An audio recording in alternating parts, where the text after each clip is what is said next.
All right, so we're going to make another episode tonight. Basically, just talking about the bipartisan border deal. We're going to use the source from CNN to go over it. Oh, man, we got ads. All right, go away. Okay, anyhow, bipartisan border deal on the brink of defeat ahead of the key Senate vote. So, a major bipartisan border deal and foreign aid package appears on track to fail the Senate later this week, one day after its release amid relentless attacks from former President Trump and top House Republicans. Republicans opposed to the deal, including Trump, have attacked it as too weak, even though it would mark a tough change to immigration law and would give the president far-reaching powers to restrict illegal immigrant crossings at the southern border. The grim odds facing the bill have also put aid to Ukraine and Israel, two key U.S. allies, in jeopardy, and it is unclear if Congress would be able to pass the foreign aid separately. So, all right, taking issue with this.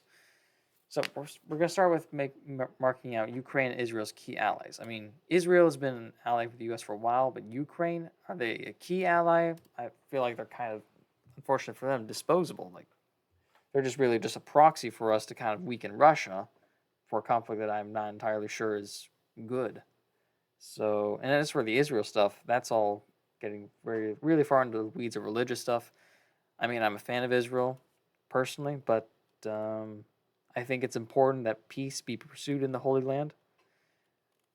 I think that anyone that is encouraging war or engaging in warfare over there, that land belongs to God, and He decides who gets to own it or live in it.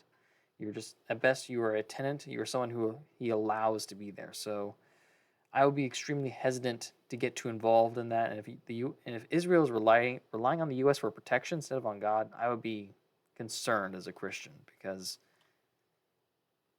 Israel should be reliant upon God, not the U.S. And, maybe the U.S. is the one that has to get humiliated for Israel to finally feel alone and turn to Him. As an American citizen, as a Christian, that prospect is something that is scary to me, and I don't really want to have to deal with. So it'd be nice if we could just pursue peace over there around Jerusalem, end the conflict in Gaza. That would be better, and that's why I prefer Trump, because he was actually trying to bring about peace through the Abraham Accords. I mean, that was good stuff. Hopefully we can get that back. Anyhow, it will only take 41 senators voting against the bill to sink the deal in an upcoming procedural vote on Wednesday, and there are already 23 senators who have signaled publicly they are opposed to it. Good. Well, that means you have another 20 some odd senators who have not said anything about it. What is it? I'm pretty sure that Ted Cruz has been adamantly against it. I know that Trump's been calling up lots of GOP senators, basically saying, "Hey, oppose this bill." So, basically, trying to stop it from getting out of the Senate. House seems also to be willing to strike it down. Let's see if we can find the specifics on the bill. I think it's Let's see. Let's do Control F to make this faster. Control F, 5. It's gonna be 5,000 somewhere, right? Oh no, we're in the ads. Go up. And nope, completely missed it. Okay, whatever. I'll just have to rely on memory then. So basically, you'd have to have for like 7 days an average of 5,000 people entering per day in order for Biden to choose to do anything, which is not exactly a fair deal. It's kind of a one-sided alignment. You get some $20 billion in border aid, which is, sounds nice, but I think that most of that is going to be wind up sending off to, what is it, NGOs? Let's go ahead and look in the full text bill. Oh, that's not the text bill. That's just another CNN article. Border deal. Oh, there it is. Full text. Let's open it up. All right. So, we got our whole bill here. It's probably going to be a very long piece of trash.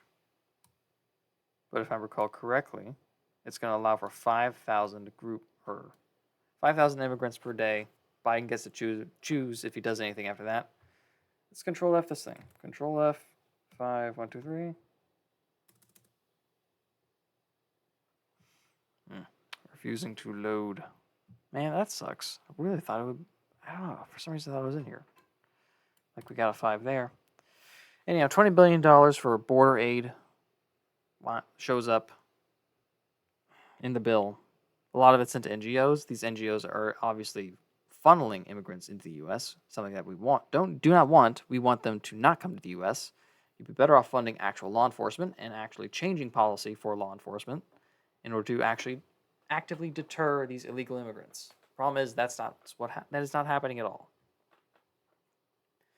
Then you have 60 billion for Ukraine, 14 billion for Israel. Very simple deal.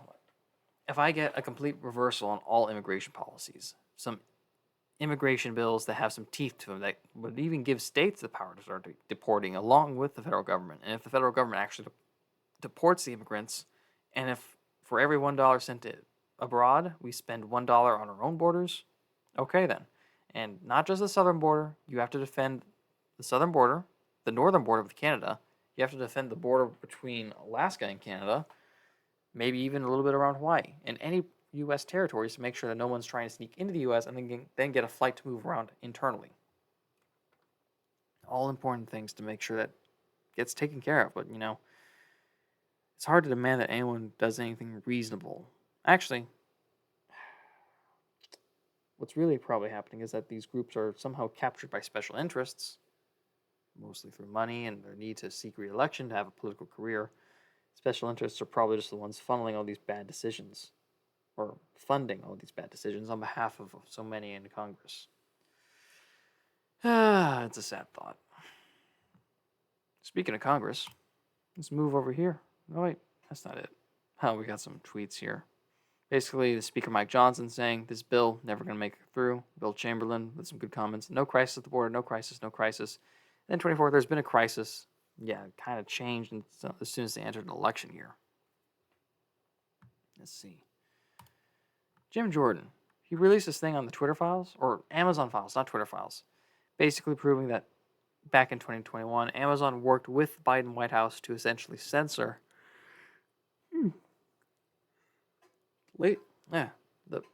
So Amazon worked with the Biden White House to censor literature, like books, that were critical of vaccines.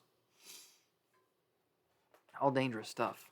So in a sense, what we have is still increased amounts of corruption from the government, where they are actively censoring speech, or it's complicated. So they're not the ones actively doing it, but they're going to big multi-billion-dollar corporations that are international and saying, hey, could you limit it for us?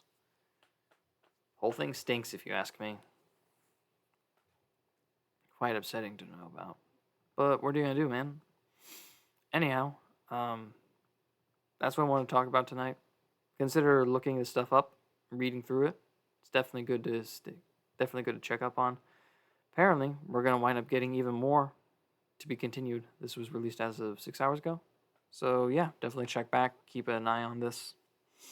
For now, it's just, basic stuff where we had Amazon censoring literature, but that seems to be the kind of the MO. So maybe we learn that there's more corruption at stake.